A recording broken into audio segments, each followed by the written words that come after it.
Good morning. Do you able to see my presentation? Yes, sir. Okay, thank you. Let us start. So before we proceed, do you have any question from the previous classes?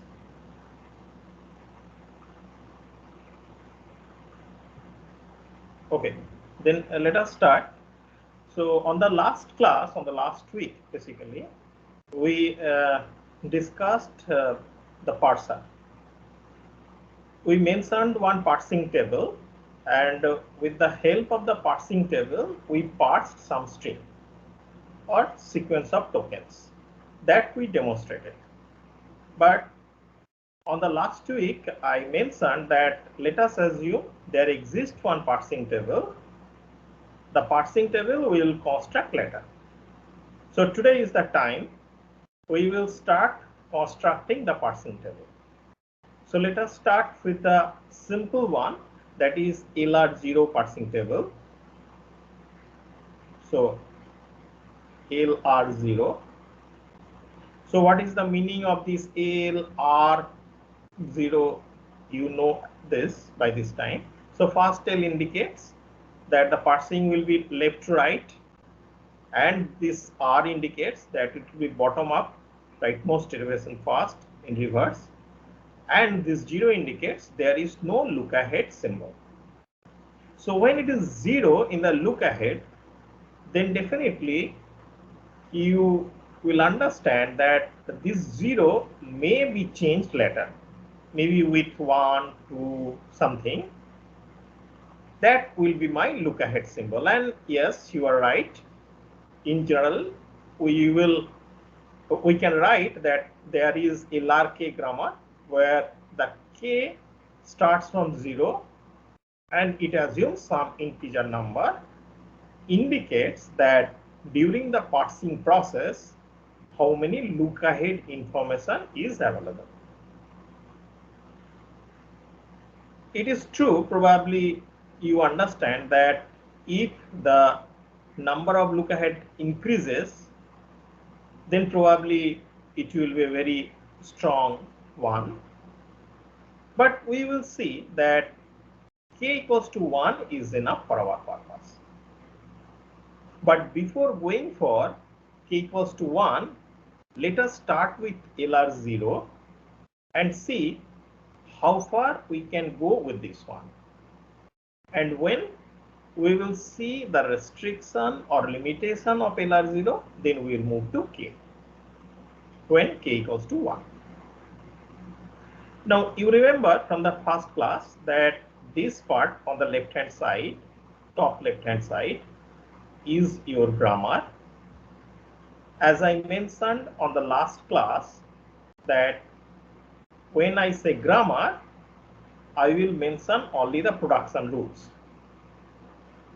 Now from the production rules, using the convention of the grammar that we mentioned, you can identify who are the terminals and who are the non-terminals.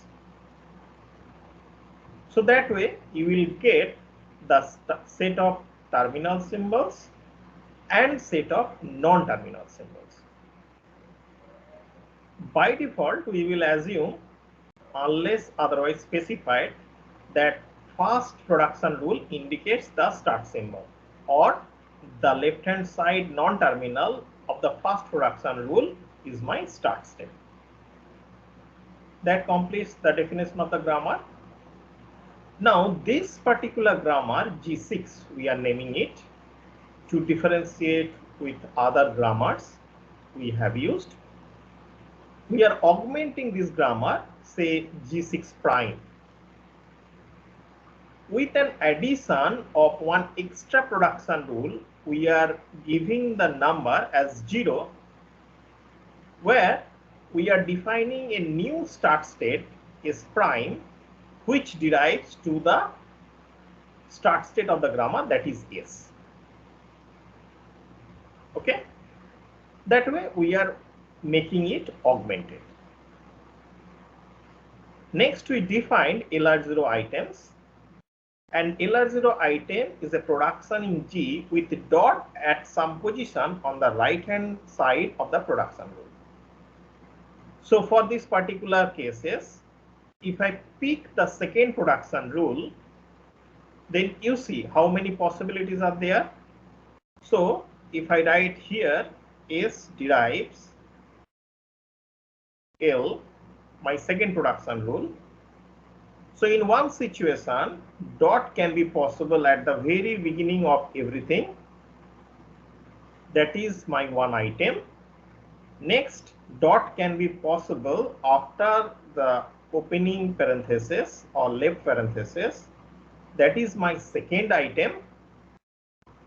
Next, dot is right after L but before the closing or right parenthesis, and another one will be after everything, after the closing parenthesis. So corresponding to the second production rule, so many different items are possible. Now this dot actually indicates that when I am parsing one string or series of tokens, then at which position I am. Dot indicates my current position.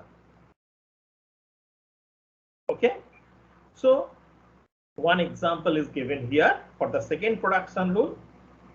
I believe for other production rule also you can identify what will be the items. Now there is a closure property for the items. It says add all items arising from the productions from the non-terminal after the period in an item. Closure is computed transitively. Now if you look at the first example, then S derives to dot within parenthesis L, that is my second production rule, and the dot is placed just the beginning, at the beginning position. Now right after this dot, since there is opening or left parenthesis which is considered as the terminal, so no new item will be added to this particular item as per the closure rule. But when I am considering my production S derives opening parenthesis, then my dot L closing parenthesis, now you see the position of the dot is here. Then since the dot is on the left hand side of one non-terminal, which is my L, so everything which is part of the item of L will be added transitively as part of this item. That's why you see at this position, closure of S derives within parenthesis L, but the dot is at this position, right on the left hand side of L. So first item is the same one. Next, because the dot is on the left hand side of L, so I am adding all the items corresponding to L derives. So the third production rule will be added. So L derives dot S, dot is in front of S. Again, since dot is on the left hand side of S, so all the production rules starting with S as the left hand side, here production rule 1 will also be added, and you see it is added here. Now I didn't complete inclusion of the production rule L derives dot S. This is one production rule and this is another production rule. So there are two production rules for which L derives to some terminal or non-terminal or union of them. So both are included. L derives dot S L derives dot L comma S, that is the fourth production rule.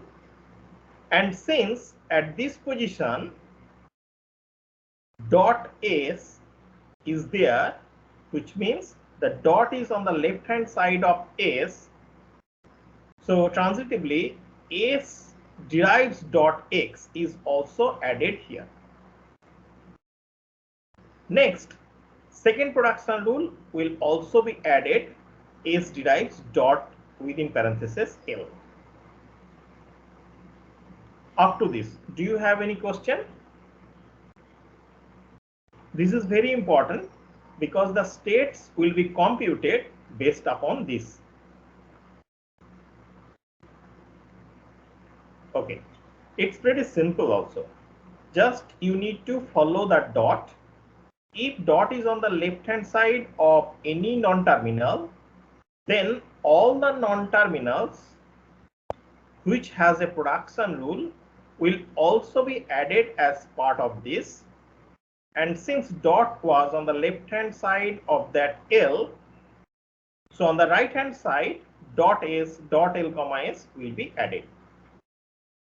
That way, corresponding to closure of S derives within parenthesis L, where dot is just left of L, assumes 1, 2, 3, 4, 5. 5 number of items. Okay. Now, to define a state, it is a collection of LR0 items and their closures. So from here, you can understand that this will be part of one state and this whole, all the items will be part of another state. So in the state transition diagram, starting from the production rule, now you know that what will be the states. Then you need to add the transition and you are done for constructing the table. I will show you that. Okay. Now the operation, there are 4 operations. We have seen on the last week also: shift, reduce, accept, reject. And for non-terminal, one specific operation is there, that is go to. Okay. So this is written here, you can go through this, but I would like to directly go for the example. This is an intuitive LR parser construction. So first you look at the grammar. It's a simplest grammar. Only one terminal A, one non-terminal as well as the start state, that is capital S, one single production rule, that is S derives A, is given. Okay.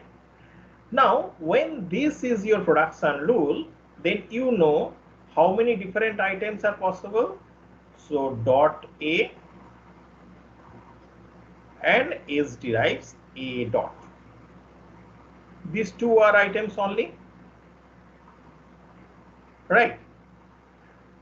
Now I am drawing the parsing table. You look at this bottom right side drawing first. What will be the components in your parsing table? First column is the state number or state ID. Second onwards, corresponding to each terminal, there will be one column. Next, as I mentioned, that universally we will assume that each string is ended with a dollar symbol. Although dollar may not be explicitly written in the production rule, but universally we will assume that each token stream or string is ended with a dollar symbol. So that corresponding to that dollar, there will be another column. and corresponding to each non-terminal there will be columns. So first you will have one column for state. Next you will have all the terminal symbols, and corresponding to each terminal symbols you will have one column. Usually this is the order using what the parsing table is drawn. You can think that, okay, so I can say swap between the columns, that is fine, but generally this is the standard. After the terminal, again one special column will come, that is the dollar symbol indicating the end of the string. Next we will start empty or non-terminal symbols. Incidentally, for this simple one, I have only one terminal, that is A. Dollar is general assumption, and only one non-terminal S. So there are three columns corresponding to terminal, non-terminal, and dollar, and first column is for state. Okay. Any question here? Good. Now I augmented this grammar by having one extra production rule like what I did last time. Now I am defining one new start state is prime, which derives to S. Along with that one, actual production rule S derives to A is there. And if I assume this is my 0th production rule, then it will be my first production rule. Sometimes you may see that because of this augmentation, here after the S, optionally some people write dollar to conclude everything. Okay. Now let us start with the state diagram. Since I have two production rules, so first corresponding to this production rule is prime. So I have one item dot S, right? Now you know by closure property, since dot is on the left hand side of S, so all the production rules will also be included as part of this. And since dot was on the left hand side of A, so dot will be on the left hand side of A. That is my 0th state here. You see two items are there. S prime derives to dot S, S derives to dot A, what I mentioned. That is my 0th state. Okay. Now from here you see that dot, my current position for the parsing is there. Two possibilities may occur standing at position 0. Either I can see terminal A, then I will move on to state 2, or I see non-terminal S, then I will move on to state 1. Two possibilities are there. Corresponding to each possibility, there is one state, state 1 and state 2. If I see dot S, then if I see S, then I will go from 0th state to 1 state. If I see terminal A, then I will move from 0 to state 2. Since I have seen S, so when I will move from state 0 to state 1, then the dot will move from left hand side of S to the right hand side of S. That you probably noted here. So this dot you can able to locate. Okay.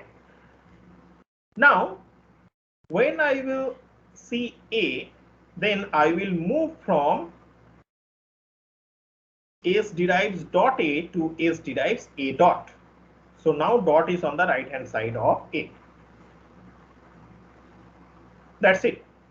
Now you see that from state 1 or state 2, I have nowhere to go.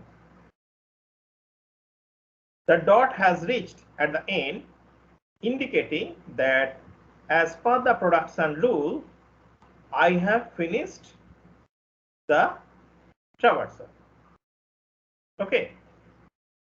Once you have drawn this state diagram, then it is the time to draw the parsing table. So first thing, what I will suggest you to do, that corresponding to each state, you will make an entry as row. So state 0, state 1, state 2. Okay. Now from state 0, if I see dot A, then what will be my action? Then I will shift this pointer from A left hand side of dot to the right hand side of dot and move on to state 2. So shift to state 2, shift and go to state 2. That is my action. Okay. Now standing at 0th state, if I see S, then what will be my action? Go to state 1, that is here. Right? Now standing at state 1, if I see dollar, now you look at the production rule 0. In the 0th production rule, I say that augmentation is required because I am appending $1. Dollar indicates the end of the string. If it is so, then this S prime derives to S dot indicates that after the dot there is a dollar symbol, right? There is $1 symbol. If it is so, then standing at state 1, if I see dollar, then I am supposed to make a transition, but that transition leads to my accept state. So that is my ACC. So standing at state 1, if I see that my next character is dollar, then that leads to accept state. Okay. Now standing at position 2, if I see one more A possibly, or if I see dollar, then I will go for the reduction. And reduction by which production rule? Production rule 1. That's why R1, R1. Okay. Now except these entries, all the blank indicates that there is a parsing error as per this grammar rule G3. So standing at position 1, if I see there is one more A, then I have nowhere to go. Then I have nowhere to go. That is my parsing error. Standing at 0th position, if I see immediately there is a dollar, that also leads to blank. So error state. Standing at 1, if I see one more S, since there is only one production rule, so I have nothing to nowhere to go. So that is error, and this is also error. So all the spaces indicates that there is an error state. Sometimes it is possible to look at those blank and then identify what kind of error it may leads to. Accordingly, when say you will be designing the parser, then you may say write some error message. Some of you asked me that during the assignment 2 whether we need to report only the error or what kind of error it is. So I mentioned for the time being it's just an error is enough. But when you will do parsing, you see that you will have an idea by looking at these blanks what kind of error it may lead. So you can print accordingly. Now you see that similarity with the C compilation process. During the C compilation process also, C compiler used to give you some message. So right now I am not in a position to tell you that all the errors are coming from the syntax or through parsing, and you will also accept that one. Some error may come from the logic or somewhere else later. But when there is an error during the parsing process, as you got from the blank spaces, then this blank will be error, and in this location, instead of blank, what you can have, say, one particular error message, so that when you will be in that particular, so I can consider this as a matrix cell, so you will be in that particular matrix cell, then you just trigger that error message that this is the error. So that will give some guidance. Now let us make a little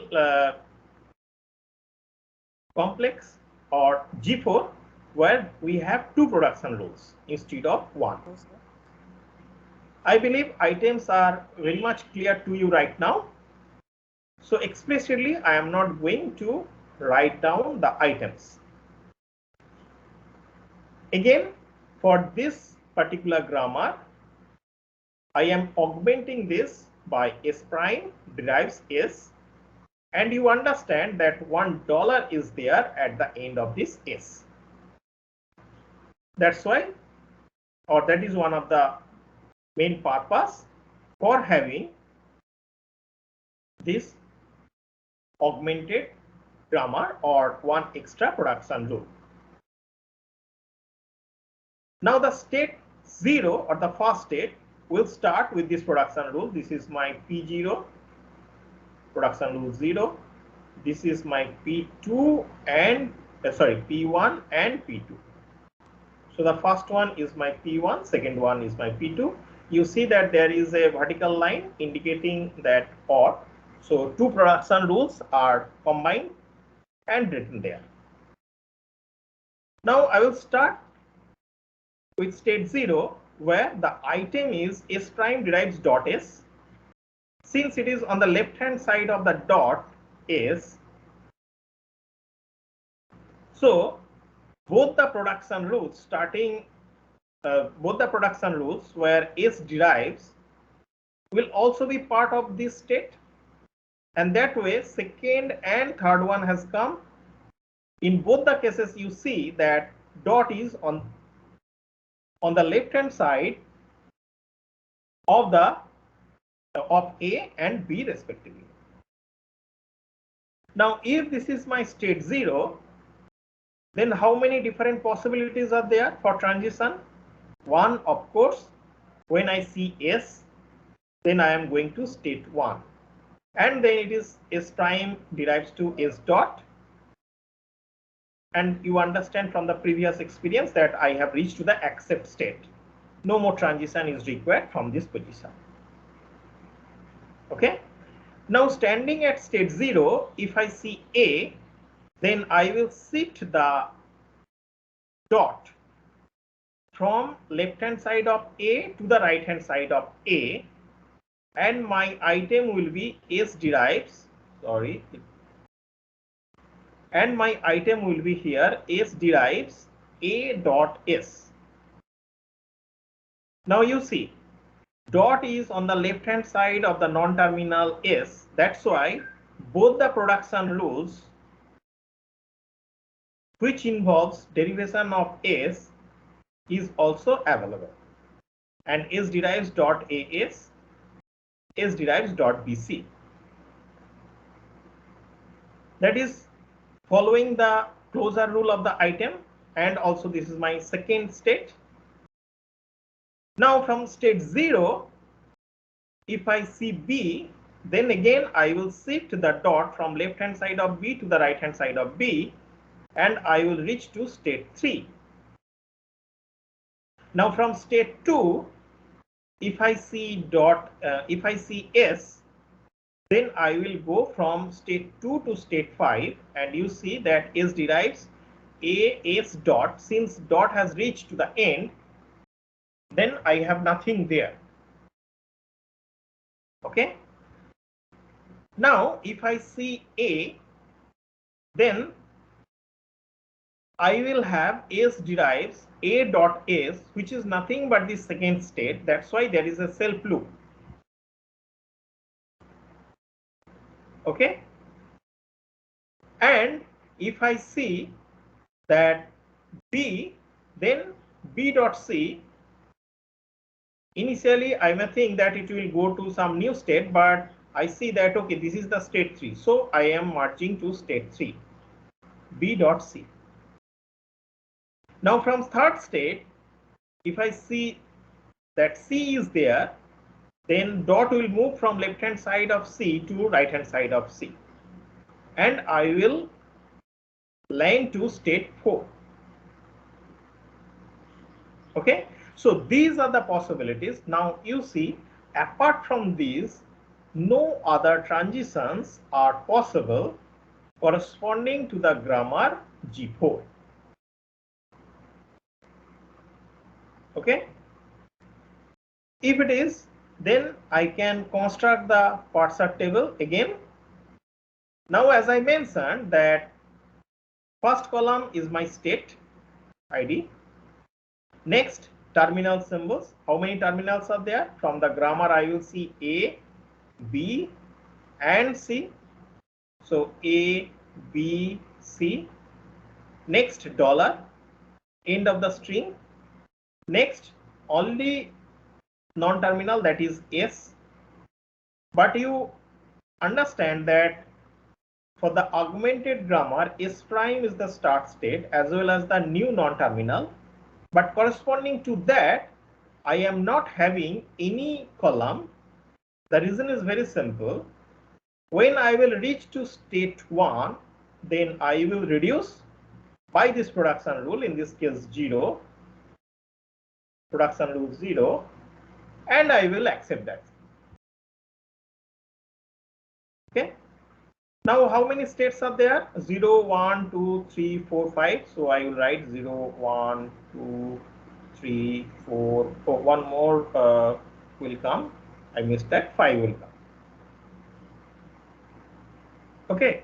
Now, from the 0th state, if I see A, where shall I go? I will make a shift and will go to second. So that's why S2. From 0th state, if I see B, then I will go to S3. From 0, if I see S, non-terminal, then I will go to state 1. Sometimes this is also written as G1, indicating go to 1. Sometimes it is written without G. Now, standing at 0, if I see C, then as per this production rule, there is no action which says that I cannot realize that string using this parser table or parsing table following the grammar. So this grammar actually do not accept that particular string. Okay. Now, if it is the first state, state 1, only one action is there. Only when I will see dollar, I will accept that state. No other action is allowed. Standing at state 2, you see how many outgoing edges are there. 3 outgoing edges are there. When I see A, then it is shift to 2. So when I see A, so it is shift S2. When I see B, shift to S3. When I see S, then it is go to 5. This is my go to 5. Similarly for 3, so I will see that when I see C, then I will shift to S4. Now comes regarding state 4. When I am at state 4, whatever will be the terminal symbol on the right hand side, but since I got BC and this is my handle, so I will reduce. And reduce by which production rule? Reduce by production rule, S derives BC, that is my P2. So that's why for all the terminal symbols including dollar, I will reduce it by R2. Production rule 2, reduce by production rule 2. When I am at state 5, then I will reduce. I got AS on the right hand side, which I can realize. So I will reduce by production rule P1. That's why R1 for all the terminal symbols. Okay. Now here some examples are given. S derives BC dollar, S derives A capital S dollar, and then ABC dollar. So examples are given. You can work out with these examples. Any question up to this?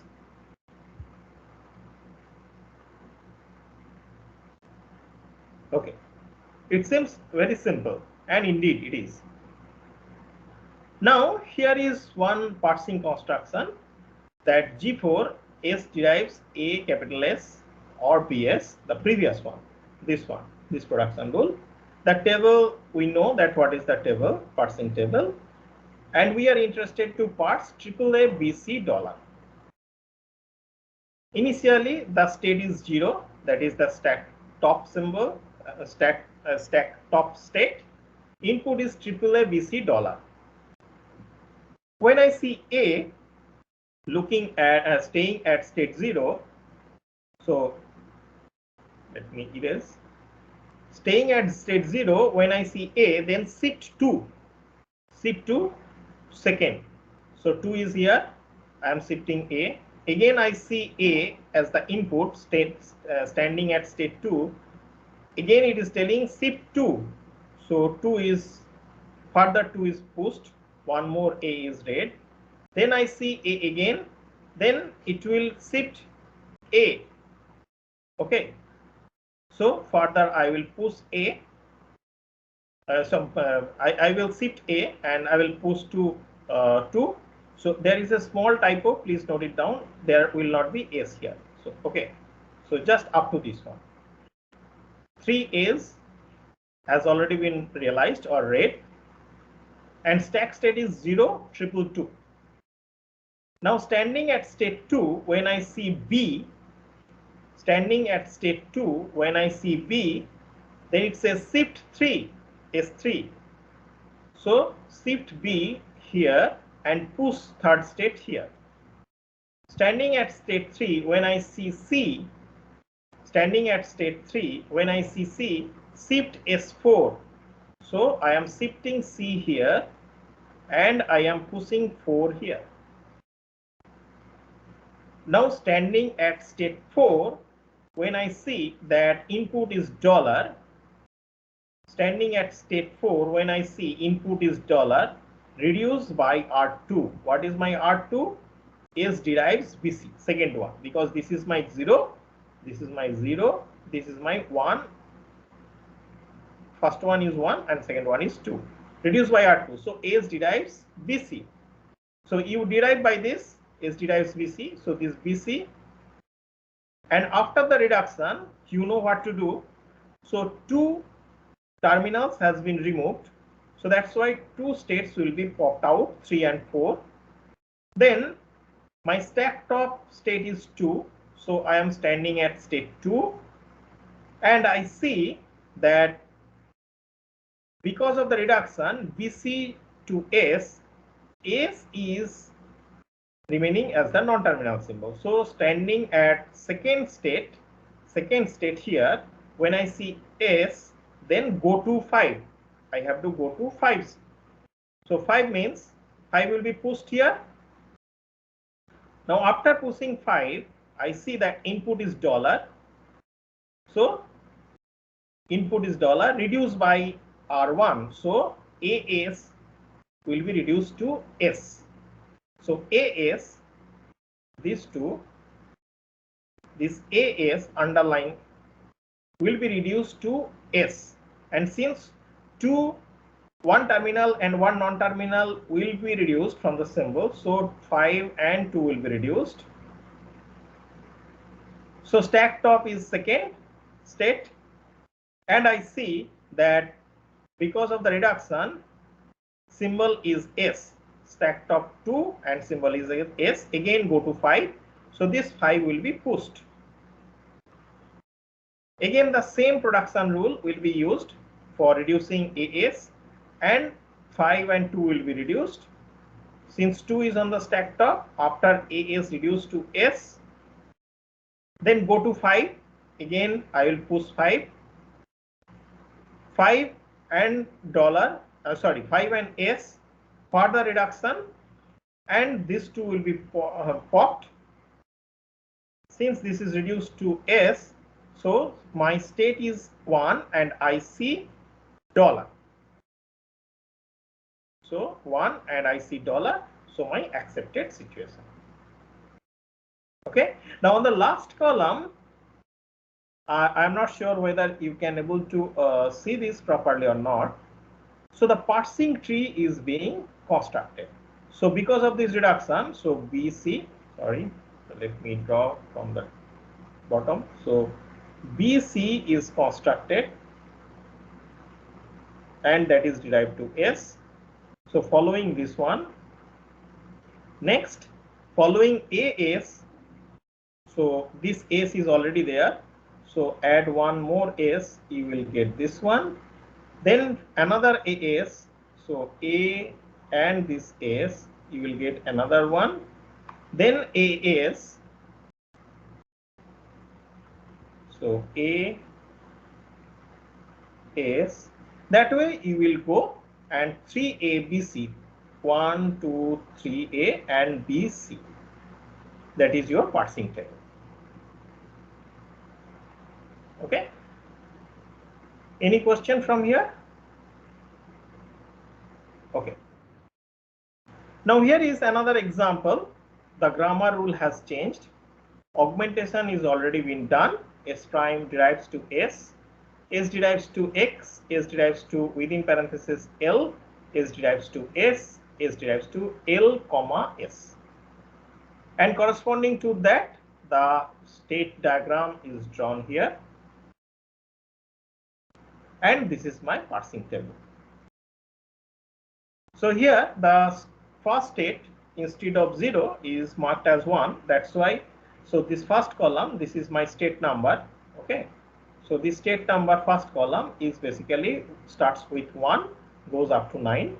I'm not going through this example, I think it is easy, so whatever we have discussed based upon that one, you can able to figure it out. If you have any question, so on the next class you raise that one, we will definitely discuss. Here, as I mentioned, in some cases G is mentioned as go to, so here you see G, but sometimes G is also not mentioned for the non-terminal, but you know what will be the action if it is non-terminal, and if it is terminal, since there are two possibilities, shift and reduce, then mandatorily you have to mention whether it is S or A. Otherwise, if I say use only 3, 2, 1, then I'll be confused whether it's a shift operation or it is a reduction operation. But for non-terminal, it is always the go-to statement. That's why G is optional. You may write or you may not write. Okay. And for this parsing table, so one string is also given, input string within parentheses X comma X. So it will be realizing that one. So again, I am not going through this. You please go through this. If you have any question, so you please tell me on the next class. Definitely we will discuss. Here is another grammar given to you, G7. And for this, I do not have any parsing table. So it is your practice example. For this, you please draw the parsing table. Okay. Now, when we are constructing this one, we demonstrated nicely that how to construct the parsing table.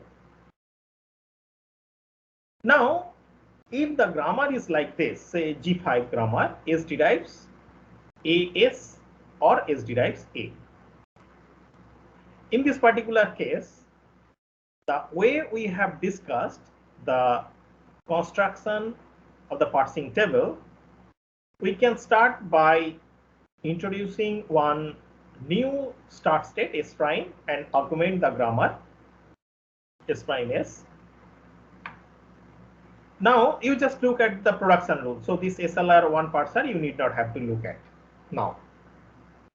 Now this is my zeroth of start state. S prime derives dot S, S derives dot AS, S derives dot A. Because this second and third is coming based upon the closure property. Now if I see S, then I will move from 0 state to 1 state and I will realize we have seen that one. If I see A, then I will move on to the state 2 and this second production rule or second item actually here will be written as S derives A dot S. Now since dot is now on the left hand side of S at the first item of second state here, so by closure property other options will be included. What are the other options? S derives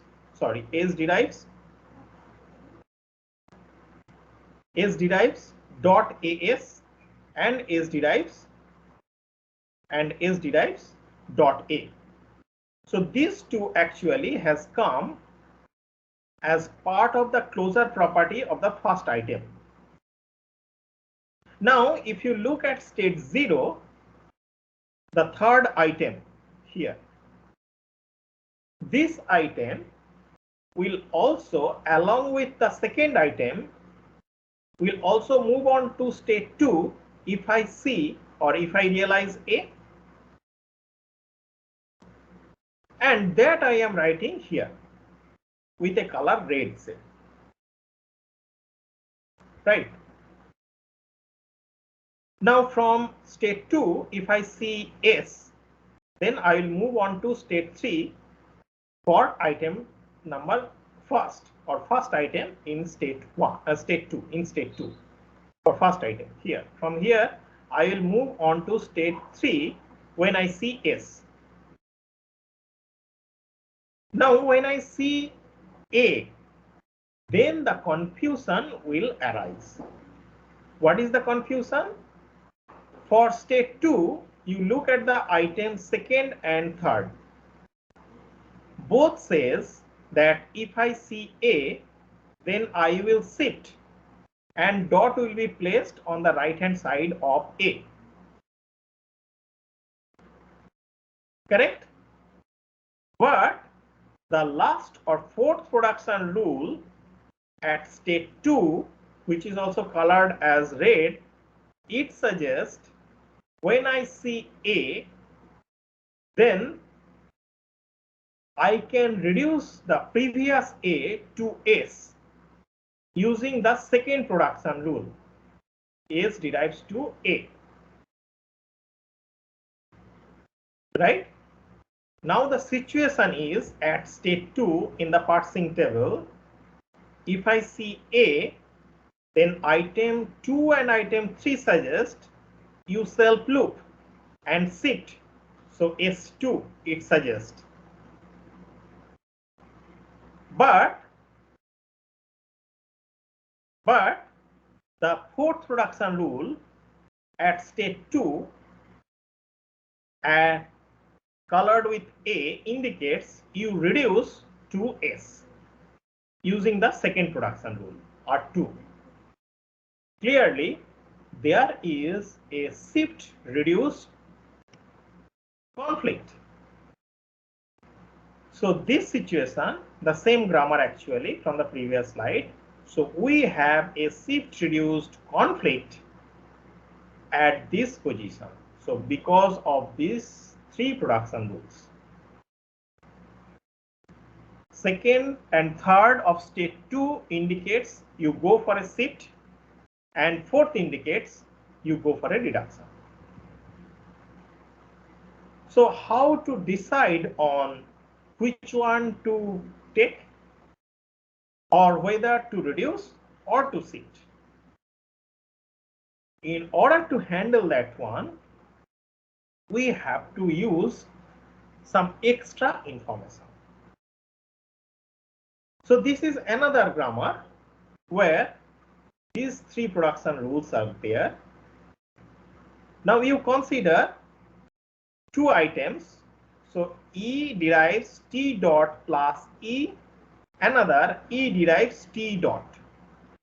So for the first production rule, if item is just if the dot is just before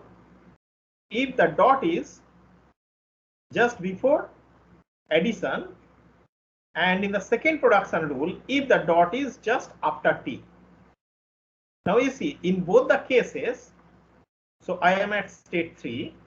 So starting from first state, upon looking at T non-terminal, I have reached to state 3. And here you look at the two items. For one, I will suggest you shift when I see addition, and for another, I will suggest reduction. But you know, as of now, I do not have any look ahead information.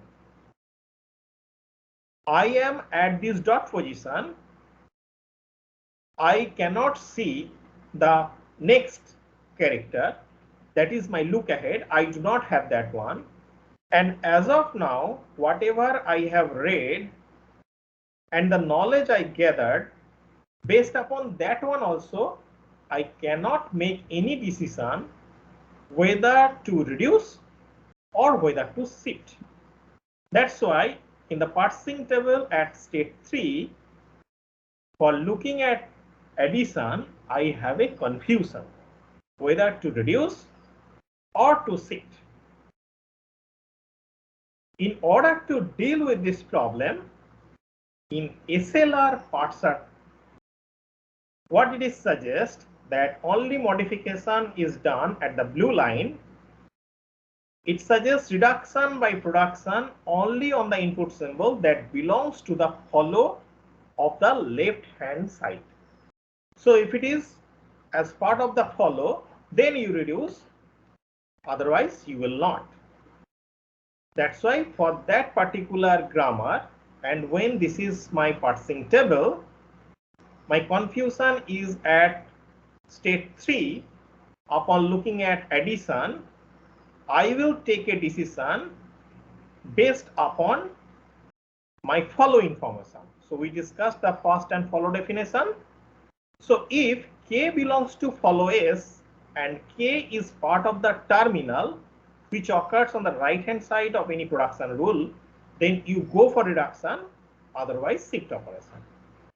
And following that one, the suggestion is from state 3, you go for the shift operation, not for the reduction operation. Okay. Up to this, do you have any question?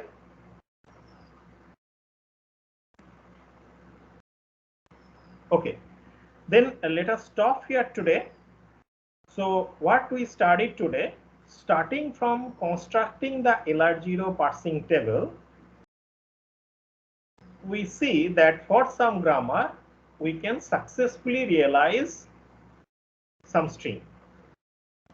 But some conflict at the whether to shift or reduce may occur sometimes. For that situation,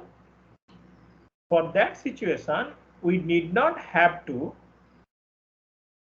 resolve that one using LR0. One solution we provided today by looking at the follow information. On the next class, we will look for some look ahead information and we will modify LR0 to LR1 or LALR something that we will discuss on the next class. Okay.